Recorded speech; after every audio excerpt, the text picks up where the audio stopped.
The first scream did not rise from behind the locked cockpit door. It tore through the aisle instead. Heavy boots pounded against the narrow floor as 3 armed men forced their way forward, shouting commands in a harsh language few passengers recognized but everyone understood. Rifles swung wildly, dark muzzles slicing across terrified faces like silent verdicts.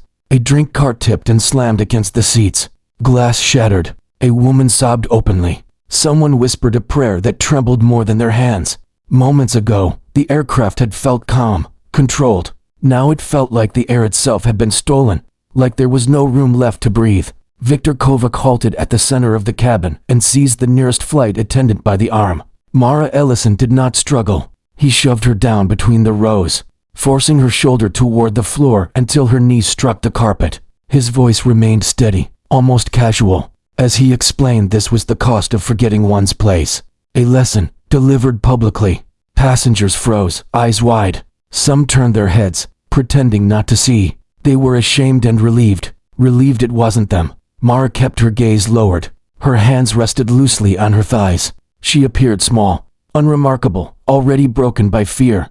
Only one man sensed something was wrong. Cole Barrett watched the way she settled her weight, the way her breathing slowed instead of spiraling, the way her balance remained flawless even as the plane shuddered lightly. Through a pocket of turbulence, fear saturated the cabin. Judgment pressed down like humidity. Before we begin, make sure to subscribe to Military and Veteran Stories so you never miss these true tales of courage. And tell us in the comments where you're watching from today. Mara Ellison was in her early 40s, the kind of woman people looked past rather than at. Her hair was pinned tight. Her Navy uniform was pressed to perfection. Her face held that practiced calm flight attendants mastered, the kind that made strangers feel safe, without demanding attention. She had flown this route so many times she could picture the cabin with her eyes closed, the loose seat belt over the toddler's lap in row 10, the man who always asked for 2 sugars, the nervous first-time flyer gripping the armrest like it was the only solid thing left in the world. In her life, comfort came from routine. Routine came from getting the small things right. To the passengers, she was service, a moving uniform, a polite voice that meant coffee, blankets, and rules about tray tables. Even now, as terror crept through the cabin like smoke, most of them still saw her as the safest kind of powerless. That was exactly why Viktor Kovac chose her. He didn't just want control of the aircraft. He wanted control of the story unfolding inside it. And humiliating a flight attendant was the fastest way. To teach 200 people to obey without resistance.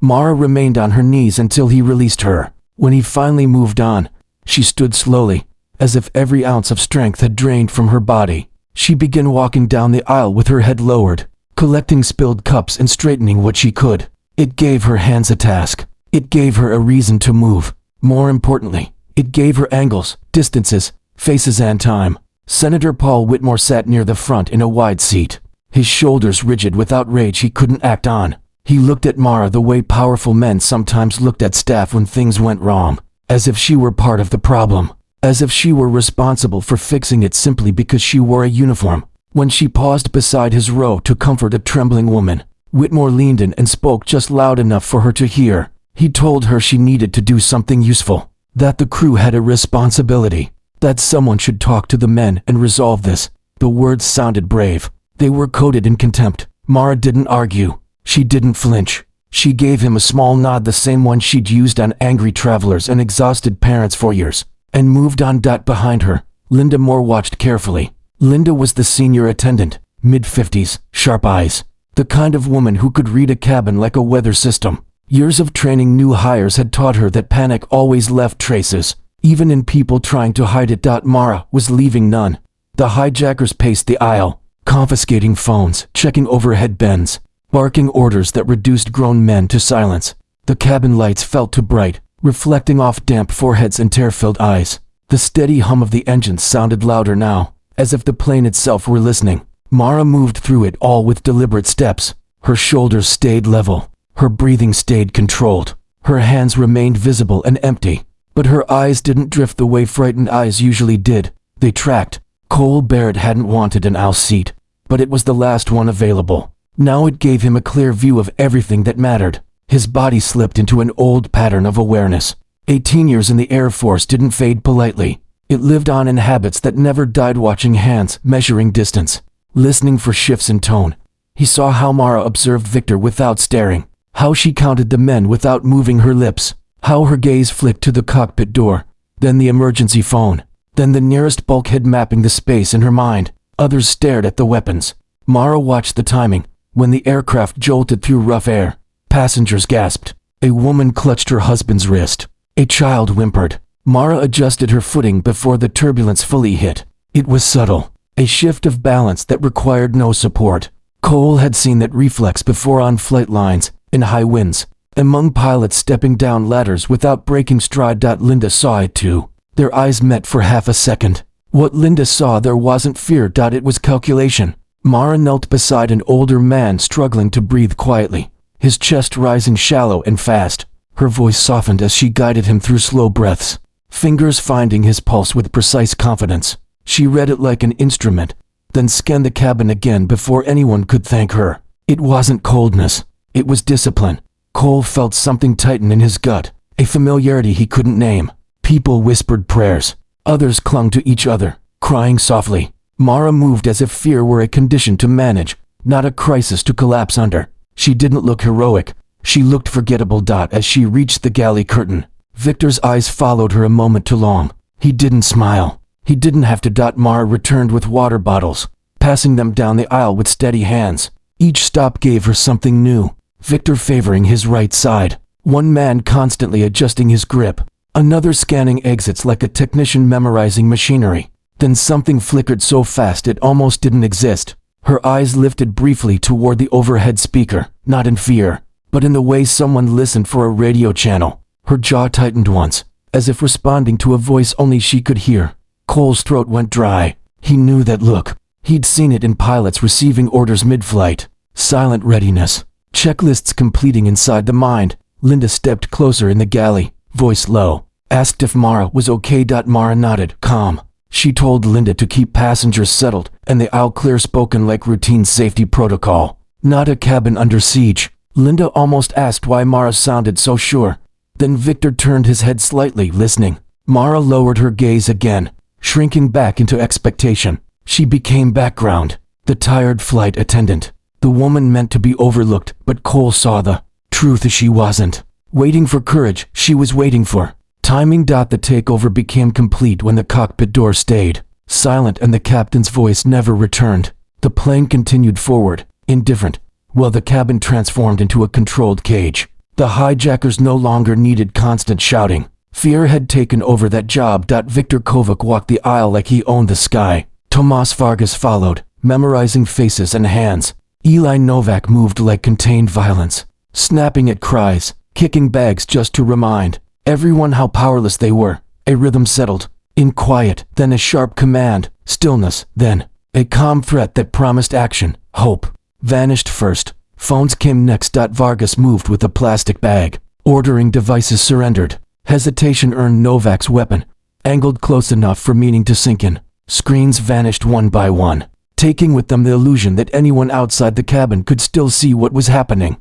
A teenage boy tried to hide his phone beneath his thigh, muscles locked, breath held like it might make him invisible. Novak caught the movement instantly. He ripped the device free and smashed it against the armrest again and again until the screen shattered and went dark. The crack of glass rang through the cabin like a gunshot that didn't need a bullet. It was a warning without mercy. Mara Ellison continued down the aisle with water bottles balanced in both hands. Her face remained calm, her voice low and steady. She spoke to shaking passengers the way a nurse spoke during a crisis, reminding them to breathe slowly, to keep their hands where they could be seen, to lean back and stay quiet. She gave fear a task, something small and manageable. And somehow it worked even if no one understood why. Linda Moore followed a few rows behind, using the service card as a thin shield whenever possible. Her hands trembled now and then, but her chin stayed lifted. She had lived through turbulence, medical scares, panic attacks, even death at altitude. This was different. This was intentional. And Mara's calm beside it felt almost unnatural. That kind of calm was dangerous. Victor noticed. He made sure she knew he noticed without ever speaking her name. Every time Mara paused to offer water, his gaze followed her like a rifle scope. Every time she crouched beside a passenger, he studied the placement of her feet. The cabin stayed quiet, but the scrutiny was deafening. Cole Barrett sat stiffly in his seat, shoulders drawn tight, eyes tracking the three men and Mara's movement between them. He hated being a witness, hated the helplessness most of all, because he knew what helplessness turned into when panic crossed a line. Whispers started anyway. They always did. Someone with a brave voice and no plan began stitching courage together from strangers, mistaking intent for strategy. Mara heard it before it reached her row. She didn't look toward the murmurs, but her eyes shifted, sensing the ripple of movement. She could feel a storm building, and storms inside confined spaces killed more people than they saved. Victor announced a destination no one believed. He demanded negotiations, a broadcast, recognition. It sounded political, but the message underneath was clear. Time belonged to him now. Minutes stretched. The engine's hum stayed steady. The air felt thin and recycled, heavy with sweat and fear. Silence pressed against people's chests until breathing itself felt loud. Then Victor changed the rules. He stepped into the center of the aisle and pointed toward a woman sitting with her, hands folded protectively over her swollen belly. Emily Carter, pregnant, eyes red from silent crying.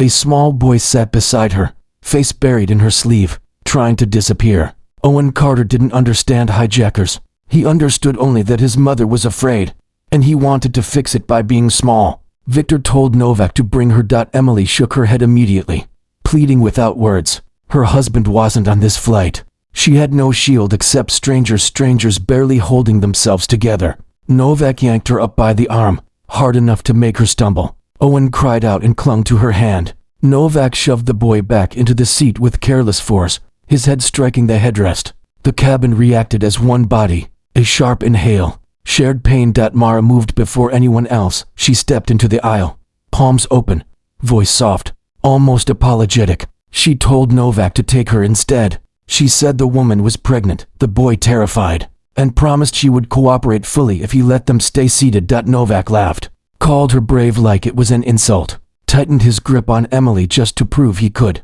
Mara didn't retreat. She stayed close enough that Novak had to look at her. Close enough that swinging his weapon freely would risk hitting someone else. She shifted her body, slightly nervous, clumsy, as if she might trip on the seat leg. Her elbow brushed Novak's wrist at the exact moment the aircraft gave a small, natural bump. To anyone watching, it looked like an accident, a frightened attendant losing balance under pressure. For half a second, Novak's grip loosened. That was enough. Mara guided Emily back into her seat with one hand. With the other, she redirected Novak's arm downward, using leverage so small it was almost invisible. No struggle, no drama, just a quiet correction of force and balance. Emily collapsed into the seat, gasping, pulling Owen into her chest. Mara stepped back instantly, hands raised, eyes lowered, invisible again. Novak's smile vanished. He didn't understand what had happened, only that control had slipped. That made him furious.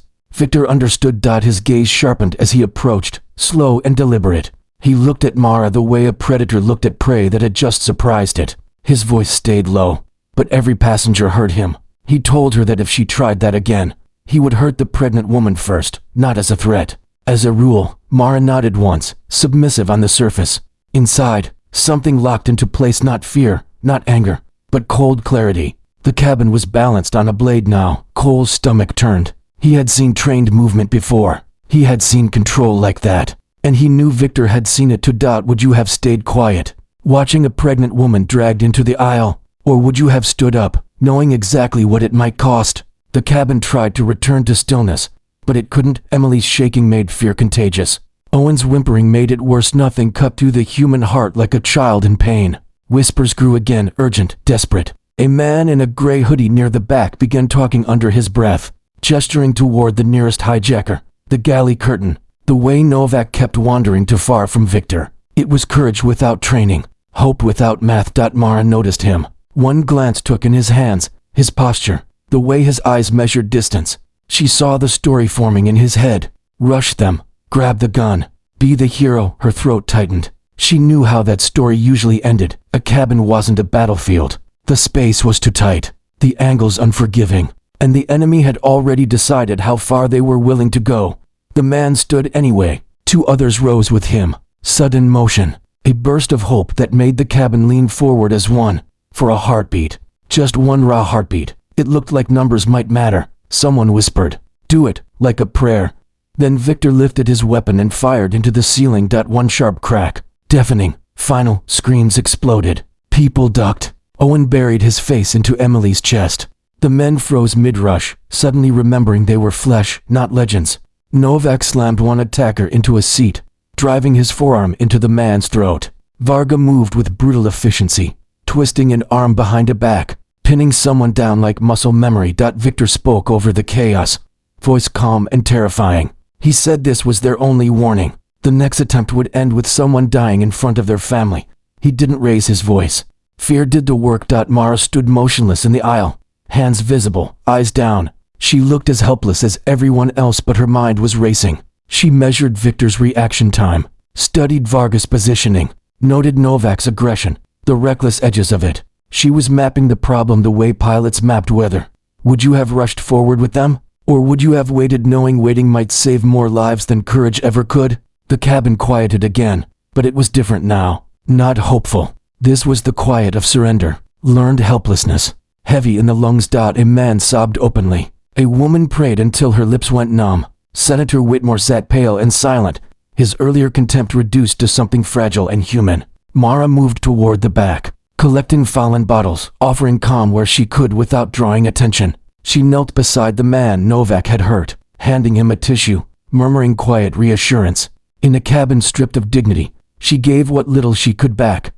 Mara leaned in toward Linda Moore for just a moment, her lips close enough that her words barely rose above the constant hum of the engines. She told Linda to keep everyone seated, to keep them breathing, to shut down any more attempts at heroics before fear turned them into corpses. She didn't explain herself. She didn't need to. There was something unmovable in her tone that made Linda nod and obey without question. When Mara straightened and turned back toward the aisle, Victor's gaze caught hers again. This time, his eyes carried a question. Not who are you? Not yet. It was sharper than that. What are you hiding? Mara dropped her eyes and folded back into invisibility because she knew the truth. There was no clean way out at this altitude. No rescue bursting through cloud cover. No cavalry racing the clock. There was only the cabin, the rhythm of terror settling into place, and the pressure of a moment that would eventually have to break one way or another. And Victor was watching her now with the attention of a man who could smell discipline beneath a uniform never meant to conceal it. The aircraft dipped slightly, not enough to worry an experienced traveler, just enough to slide drinks and tighten stomachs. Several passengers gasped anyway, hands flying to armrests, eyes darting upward as if the ceiling might explain what was happening. Mara Ellison adjusted her stance before the motion fully finished. It wasn't dramatic. She didn't grab a seat back. She didn't brace against a wall. Her feet widened by a fraction, knees softened, weight centered. The movement belonged to someone who understood how machines behaved in the air. Cole Barrett felt recognition bloom low and slow in his chest. He'd seen that adjustment 1,000 times on flight lines, in briefing rooms, in cockpits before takeoff. Pilots didn't react after movement. They moved with it. Bodies tuned to pitch and yaw the way sailors read waves. Civilians stumbled when the plane shifted. Pilots flowed. Mara flowed. She kept walking, water bottle steady, her head never snapping toward the windows.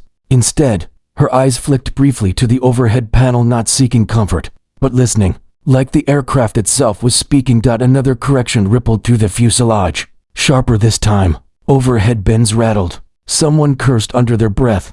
Mara's hand rose instinctively, palm open, signaling calm to the row she was passing. Her voice stayed even as she told them it was just light turbulence and to keep their belts fastened. The words were ordinary. The timing was not. Cole watched her mouth a silent count under her breath. 1, 2, 3. The same rhythm pilots used when riding instability, waiting for the aircraft to settle back into its envelope. Dr. Nathan Brooks noticed too, though he couldn't have named it right away. He was trained to recognize decisiveness under pressure, to tell the difference between calm born of denial and calm born of competence. As a trauma surgeon, he lived in moments where hesitation killed faster than blood loss. When the man Novak had slammed earlier began to wheeze, Brooks knelt to assess him. Mara was already there. She didn't hover. She didn't ask permission. She checked airway, posture, responsiveness with quick, efficient movements. Then she told Brooks exactly what she needed. Seat back up, chin lifted, slow breaths, her voice low, firm, without uncertainty. Brooks followed her lead automatically, Only afterward did he realize what had happened. She hadn't deferred. She had directed like someone accustomed to being obeyed in emergencies. Linda stood nearby, pretending to adjust the galley curtain. She watched Mara's hands move with purpose. No wasted motion, no tremor. Linda had trained hundreds of attendants. She knew panic in all its disguises. This wasn't one of them. When Victor ordered a check-in with the cockpit, Mara was sent forward to relay the demand. She stopped just outside the reinforced door and lifted the emergency handset. Her posture shifted, shoulders squared, spine aligned, as if she'd stepped into a different room entirely. Her voice, when she spoke, was calm and clipped. No apologies, no softening language. She identified the situation, relayed the instruction, and asked for confirmation, using phrasing Linda had never heard from civilian crew. Say, again standby. A chill crept up Linda's arms. Flight. Attendants were trained to de-escalate to rap authority and courtesy. Mara spoke with clarity, not comfort. When the response crackled back, she listened without interrupting. She nodded once, replaced the handset, and turned. Victor was watching, his head tilted slightly, eyes narrowed, not angry, but evaluating. He'd been around disciplined people before. He recognized the sound of it, the way emotion stripped away under pressure. He stepped closer, invading her space. Testing for reaction. Mara lowered her gaze again, let her shoulders slope, let the illusion settle back into place. But Victor didn't retreat. Cole felt the tension shift. The hijackers had expected pleading, chaos, fear. What they hadn't expected was quiet competence moving through their cage without permission. Another change in pitch rolled through the cabin, stronger now. People cried out. Someone shouted toward the front, demanding answers no one could give. Mara's hand rose again, steady. Her eyes tracked the motion before it finished. She braced, adjusted, then relaxed like someone who trusted the aircraft to do what it was built to do. Cole swallowed hard. He remembered pilots talking about trusting the machine, knowing when to intervene and when to let physics work. Mara carried that trust in her bones. Dr. Brooks leaned toward Cole and whispered without moving his lips, asking if Cole was seeing what he was seeing. Cole nodded once. Linda caught a fragment as Mara passed through the galley. Mara murmured something about timing and altitude under her breath. Not meant for anyone else. It wasn't fear. It was analysis. Linda's pulse spiked. Victor's certainty hardened into something darker. He began testing Mara, deliberately crowding her space, issuing sharp orders, making sudden movements designed to provoke. Mara absorbed it all. Let herself look small. Let herself look forgettable. But she didn't look lost. By now, the passengers and the audience could feel it. The pieces were there, scattered but intentional. The way she stood, the way she spoke, the way fear bent around her instead of through her. Who was she really? A veteran, a pilot? Something else entirely? The mystery tightened with every passing minute. The cabin wasn't just afraid anymore. It was uneasy. Victor felt it too. He didn't know her name. He didn't know her past. But he knew this much with cold clarity. The woman in the flight attendant uniform was trained, and training under pressure was far more dangerous than fear. The galley smelled of spilled coffee and recycled air, tight space where sound traveled too far. The curtain swayed gently with the aircraft's movement, shielding the narrow corridor from 200 terrified eyes. Without warning, Novak grabbed Mara's arm and yanked her back. She let herself stumble. Her shoulder clipped the cart. Her foot caught the floor track. She went with it, gasping softly every inch the woman Novak wanted her to be. Weak. He shoved her through the curtain and pinned her against the counter, breath hot with adrenaline and cruelty. He told her she was getting brave, told her brave people got hurt first. Mara kept her eyes down, hands rose slowly, palms open, compliant. Her breathing sped just enough to sell fear without letting it take control. She waited. The aircraft rolled slightly, a small correction most passengers never noticed. The cartwheels rattled. Novak shifted his weight to keep balance, leaning in, crowding her space. That was the opening. Mara moved in one clean, silent sequence. Her hand snapped up, not to strike, but to redirect. She caught Novak's wrist and elbow. Together, Mara twisted Novak's wrist and elbow across his own center line, stepping cleanly into the space he surrendered without ever realizing it. His weapon hand was pinned hard against the counter, his shoulder locked. His balance disappeared in an instant. She didn't slam him. She didn't throw him. She dismantled him.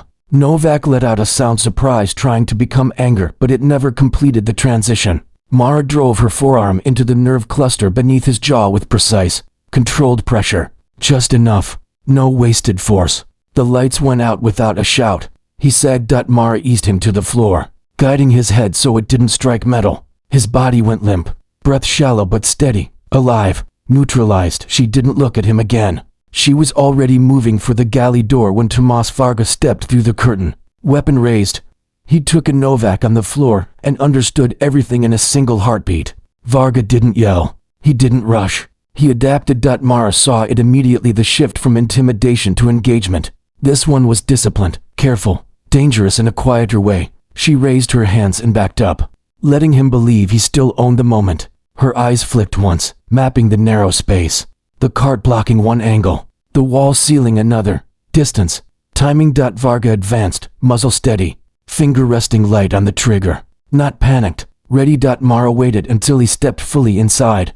The aircraft jolted again. She dropped low with the motion, using the turbulence to hide her movement. Varga fired instinctively. The round tore into the galley wall where her head had been a fraction of a second earlier. The gunshot exploded in the confined space, deafening. Mara surged forward beneath the weapon, slamming her shoulder into his chest and driving him back into the bulkhead. She trapped the rifle between their bodies, twisting it offline as her knee drove up into his thigh. Collapsing his stance, Varga grunted, fighting to recover. But she stayed inside his reach where his weapon was useless and his size worked against him. She hooked his leg, pivoted, and sent him crashing into the cart with a metallic bang that vanished beneath the roar of the engines. She ended it fast, a sharp strike to the side of the neck. A controlled choke just long enough. Varga sagged to the floor beside Novak, breathing, alive.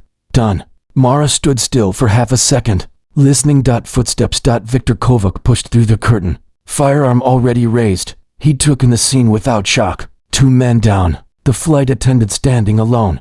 But she wasn't slumped now. She wasn't small. Her posture was upright, centered, her eyes steady and unafraid. Viktor smiled slowly. He told her she should have run when she had the chance. Mara didn't answer. Her mind was already calculating the emergency kit mounted behind him, the angle of his stance, the confidence in the way his finger rode the trigger. She knew she couldn't close the distance before he fired. So she changed the equation. Her hand dropped toward the counter, fingers brushing the medical pouch she'd quietly unzipped earlier while passing through the galley. Viktor tracked the movement instantly and fired. The shot went wide as Mara twisted sideways, the round slamming into the metal frame inches from her head. She rolled behind the cart and came up with the injector already primed. Viktor fired again. The round grazed her arm.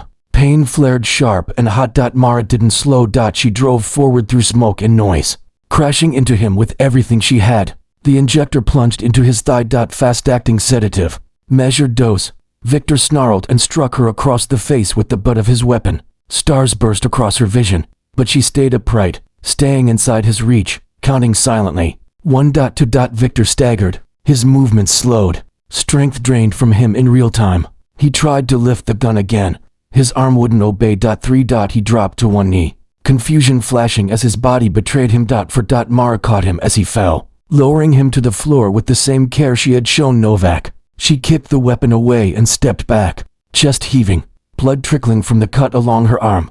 The galley went still. No speeches, no victory, no relief. Mara checked all 3 men quickly, securing restraints with practiced efficiency. Then she turned and pushed through the curtain without looking back. The cabin froze when she emerged.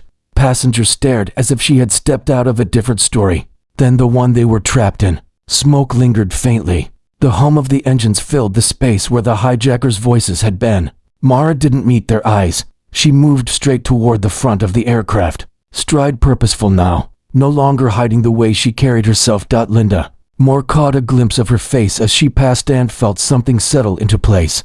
This wasn't panic. This was command. Mara reached the cockpit door and pounded once.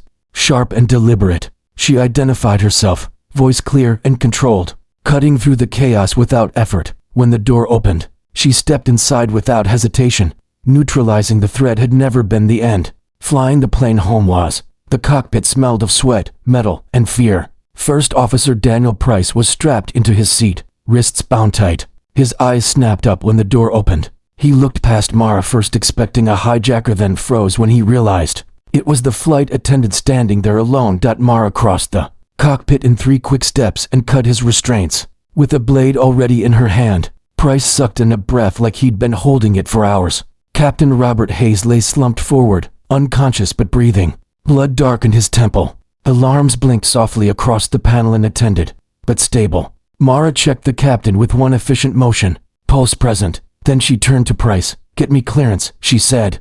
Already sliding into the left seat, she didn't ask. Her hands found the controls with instinctive certainty. Trim adjusted. Instruments scanned. The aircraft stabilized under her touch like it recognized her. The yoke felt familiar, grounding. Price stared for half a second too long. Then training took over. He reached for the radio, hands still shaking, and opened the channel. Before he could speak, Mara leaned in and took the mic herself. Her voice changed, not louder, sharper, cleaner. "Center, this is civilian flight 279. Hostile takeover contained. Request immediate priority handling and vectors to the nearest suitable field." A pause. The kind that meant reality was being rewritten on the other end. Mara waited, eyes moving across altitude, airspeed, fuel. She adjusted heading slightly, smoothing the aircraft's response. "Confirm hostile status." The controller replied, cautious now. Mara didn't hesitate. 3 hostiles neutralized. Captain incapacitated. "I am assuming control." Price turned fully in his seat. Disbelief etched across his face. The response came faster this time, edged with urgency. Coordinates followed. Emergency services mobilized. Fighter escort mentioned without ceremony. Mara acknowledged each instruction crisply. No wasted syllables. No fear leaking through. Finally, Price found his voice. He asked when she last flew. Mara did not turn to look at him. Not immediately. "Long enough ago," she said at last. Her voice carried no nostalgia, no regret, just fact. Her hands guided the aircraft into a controlled, shallow descent, movement smooth, precise, almost intimate. The plane responded as if it recognized her touch, as if muscle memory flowed both ways. In the cabin, no one spoke. Passengers sat rigid in their seats, listening to the same voice they had heard only minutes earlier while she knelt in the aisle, passing water bottles, absorbing insults, shrinking herself to survive. Now that voice filled the aircraft calm, authoritative, and the world shifted. There was no cheering, no applause, just silence. The kind born when disbelief overtakes fear, when awe steals the breath before sound can form. In that silence, the truth settled heavily and completely. The woman they had dismissed had taken control of the sky. The landing came firm but disciplined. The wheels struck the runway with a solid, grounding impact enough to be felt, steady enough to be trusted. Reversers roared. Brakes held. The long scream of terror that had lived inside the cabin for hours finally found release, leaking out as sobs, gasps, trembling breaths, and stunned quiet. When the aircraft slowed to a stop, no one moved at first. Then her voice came again over the speaker, measured, clear, guiding them through the final minutes the way a steady hand guides someone through darkness. Outside, emergency crews waited. Fire trucks lined the runway. Red and blue lights washed across the windows in pulsing color. One by one, the doors opened. Passengers filed out slowly, legs weak, faces drained of color, clutching children and strangers alike. Some wept openly. Some stared straight ahead, eyes hollow with shock. Others kept glancing back over their shoulders, half expecting the nightmare to follow them down the stairs. Emily Carter stepped onto the tarmac, with her son pressed tightly against her chest. Owen's small hands clutched her jacket. Her own hands shook, but she was upright. She paused at the base of the stairs and turned back toward the aircraft, tears spilling freely now, gratitude too large for words. Dr. Brooks followed, rubbing his hands along his jacket as though finally letting the tension drain from his body. Linda Moore came next, face drawn but resolute, scanning the scene like someone counting survivors rather than passengers. Inside the aircraft, Mara Ellison remained where she was. She completed the final checks with First Officer Price, secured the cockpit, and confirmed authority handoff. Only when everything else was finished did she rise from the captain's seat. Her arm burned where the round had grazed her. Her jaw throbbed where Victor had struck her. She ignored both. She stepped into the aisle and walked toward the exit, pace unhurried, shoulders squared. The cabin was empty now, stripped of fear, and voices, leaving only the low hum of the machine finally at rest. Mara descended the stairs last. The tarmac air was cold and sharp, heavy with jet fuel and rain. Cameras clicked behind barricades. Emergency personnel moved with purpose, but the center of the scene had gone still. A single figure waited at the foot of the stairs. Lieutenant General Richard Hale stood there in a crisp, unadorned uniform, posture rigid, expression unreadable. He did not look at the cameras. He did not look at the officers beside him. He looked only at Mara. For one suspended heartbeat, time seemed to hold its breath. Then General Hale stepped forward and raised his hand in a sharp, unmistakable salute, clean, precise, unmistakably public. Mara stopped. She had not expected this. Not here, not like this. Yet she returned the salute without hesitation, muscle memory rising before thought could interfere. Her hand came up steady, her posture locking into something the uniform she wore was never meant to carry. Cameras flashed like distant thunder. No words were spoken. None were required. Behind the barricades, the passengers felt the meaning land all at once. The fragments they had ignored snapped together with sudden clarity. The kneeling flight attendant, the quiet composure, the voice over the radio, the way fear had bent around her instead of breaking her. Senator Whitmore stood among them, earlier arrogance reduced to silence. His mouth hung slightly open as understanding arrived too late. He had mistaken power for importance. Emily Carter moved forward through the crowd, Owen still in her arms. She did not rush. She waited until the salutes were complete, then met Mara's eyes. "Thank you," she said, her voice breaking, and embraced her without asking. Mara stood still for a moment, then returned the hug gently, carefully, as though holding something fragile. Owen looked up at her with wide eyes and whispered that she flew the plane like in the movies. Mara smiled faintly and shook her head. She told him pilots didn't fly for movies, they flew for people around them. Faces softened. Some nodded. Some cried again, this time from relief rather than fear. A quiet understanding passed through the group, unspoken but shared. They had not been saved by luck. They had been saved by discipline. General Hale lowered his hand and stepped back, giving Mara space. His expression held respect and recognition, like a man acknowledging a truth long known within the profession. Mara adjusted the sleeve of her uniform, suddenly aware of how small it looked compared to what had just occurred. She did not seek cameras. She did not lift her chin. She simply stood there, a woman who had done her job when it mattered most. On a rain-slick runway beneath a gray sky, the cabin's fear finally released its grip. The passengers understood who she had been all along, and they would never forget it later. Emily Carter found Mara near the edge of the tarmac, away from cameras and officials. Her hands still trembled, but her steps were steady now. Owen leaned against her side like an anchor. She stopped a few feet away, studying Mara as if needing proof she was real. Then she spoke, the words breaking apart as they left her mouth. She thanked her. She said she hadn't known how. She said there had been a moment on the plane when she was certain she would never see her son grow up, and Mara had stood between that fear and reality without hesitation. Mara listened without interrupting. When Emily finished, she nodded once, not accepting praise, but acknowledging fact. She said she was glad they were safe. Nothing more. Owen tugged at her sleeve and declared with absolute certainty that she was a hero. The word landed softly, heavily. Mara crouched to his level, smiled gently, and shook her head. Heroes wore capes in stories, she said. She had just done her job at the right time. She told him the bravest thing he could do was take care of his mom and grow up kind. Owen considered this, then nodded as if it made perfect sense. Nearby, Senator Whitmore waited, hands clasped, authority softened into humility. When Mara turned, he apologized simply, no speeches, no excuses, just an admission of being wrong. Mara accepted it without comment. When a reporter finally asked why someone with her background worked as a flight attendant, why she chose a life so quiet, Mara answered without drama. She said she had spent years making decisions measured in lives and wreckage. When she left that world, she wanted to keep flying without adding harm to it. She didn't speak of war. She didn't speak of fear. She said she wanted peace to be her default. The reflection settled gently, like an after-action report written for the soul. Courage, it explained, was not volume. It wasn't shouted into chaos. It was discipline held under pressure. Training remembered when panic tried to take control. Humility strong enough to step forward without needing recognition. Mara Ellison hadn't saved lives by being louder than fear. She had saved them by being steadier. And as she walked away from the runway toward anonymity without regret, the meaning stayed behind. Courage is not loud. It is steady when everything else collapses. Stories like hers remind us that some of the strongest people in the world do not wear their service on the outside.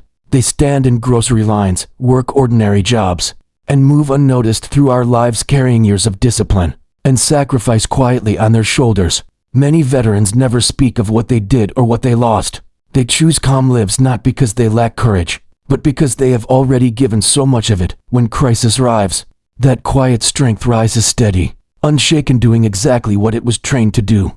If you enjoyed this story, please subscribe for more military and veteran stories. These stories keep courage alive for generations to come.